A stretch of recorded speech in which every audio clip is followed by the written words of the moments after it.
In this guide, I'm going to show you how to turn on creator care mode on TikTok. This is Miguel from JustBoz, and before we get into this guide, make sure to like the video and subscribe to the channel with all notifications on for more content like this. It really does help out the channel and we'd greatly appreciate it. If you have any questions, just ask them down in the comment section below. I'm going to be doing my best to reply to every single comment down there.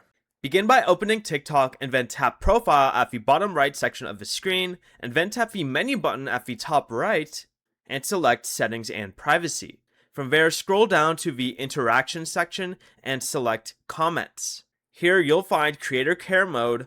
Under the Comment Filter section, go ahead and toggle this on, and once enabled, TikTok will automatically filter certain inappropriate, offensive, or profane comments, along with comments similar to ones you've previously reported, deleted, or disliked.